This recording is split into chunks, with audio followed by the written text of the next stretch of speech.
to extend my gratitude to the organizers for inviting me to address this conference with extremely interesting papers to come.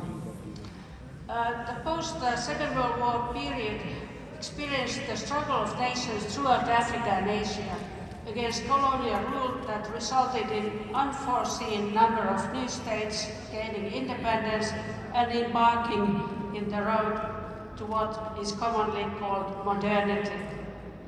In the processes of carving out new means for a national economy and political system, old elites were put aside and new ones emerged, and a social contract was formed where autocrats were tolerated for the sake of national modernization. These processes marked the founding of the modern authoritarianism. It was only in the 1980s that the civil society that earlier agreed to exchange political rights to the economic needs of the national collective came to demand such rights. In the Middle East, the processes culminated in the 2011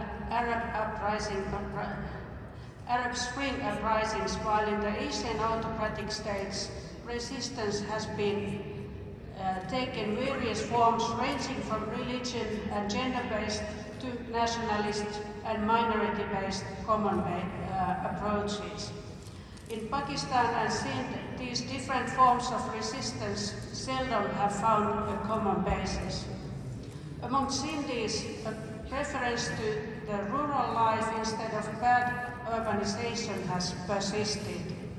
Still, autocracy is not only about lacking political rights and economic exclusions, but dependencies, foreign and internal. Following anthropological approaches informed by the Gramscian notion of hegemony and political economic understandings of old and new dependencies, I argue that today's uprisings are doomed to remain limited, while attacking merely what Gramsci called the outer edifices of power, while disregarding the culture of authoritarianism. In today's world, in Asia, the Middle East and elsewhere, the culture of authoritarianism relies heavily on nationalistic narratives that exclude marginalized, class-based and ethnic-based trajectories of popular heritage. In domestic platforms, authoritarianism and its will to modernize manifests in urbanization schemes that carve new living spaces for the elite on the expense of the urban poor, and in policies that disregard the health and well-being of the marginalized population. When tracing the roots of modernization in Asia and elsewhere in the global south, we need to go back to the colonial era. The British brought modernity to the Indian subcontinent in a limited manner that contributed to the serving of its interests as colonial mastermind of society. Thus, marginalized sectors of society remained outside the scope of modernity. Urban centers were developed to service the rule. Thus, cities lost their earlier glue of unifying a mosaic of people with varied backgrounds, forming communities and neighborhoods, cultivating relations of solidarity and mutual care. In place of this organic society came consumption-driven economy with accumulation of wealth as the driving force. The ever-expanding consumption society needs cheap labor detached of its roots. Thus, the poor masses of the rural areas were attracted to join the city's anonymous class of rightless precariat.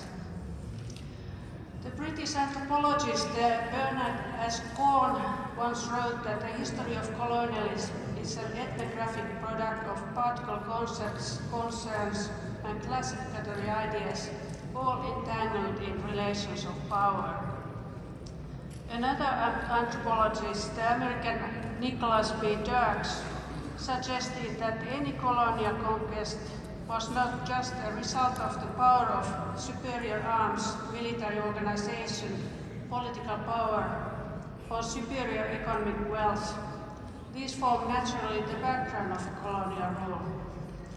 Colonialism was in the first place made possible and then sustained and expanded as much by cultural technologies of rule as it was by the brutal modes of conquest that first established its power on foreign territories.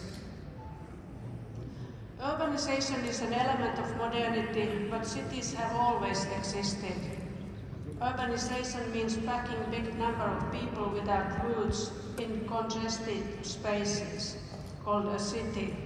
Urbanization forges Unitarianism in creating artificial demands for a common language and ways of doing things.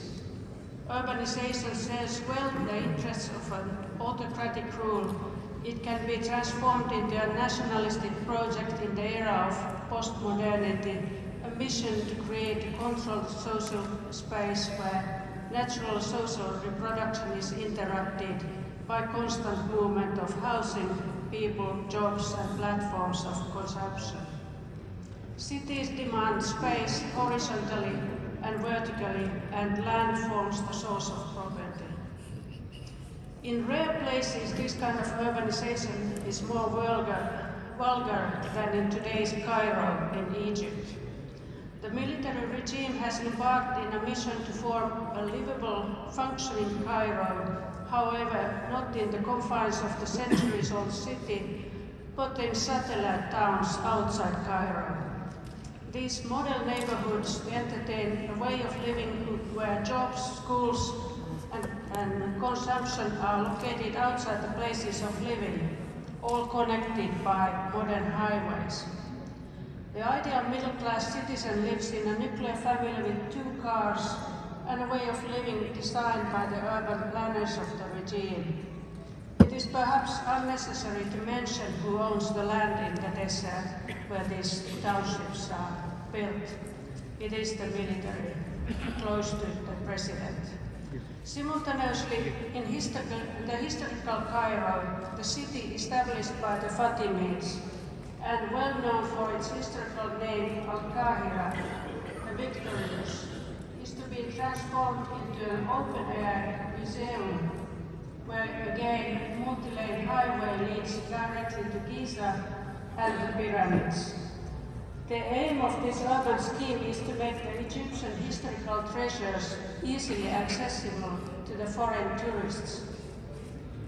Egyptian economy, of course, is very heavily dependent on tourism, as the number of tourists arriving have decreased recently due to the Israeli war in Gaza.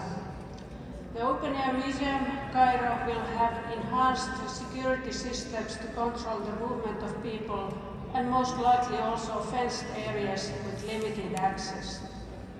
As the upper and lower middle classes move to satellite towns, the urban poor and the rich stay.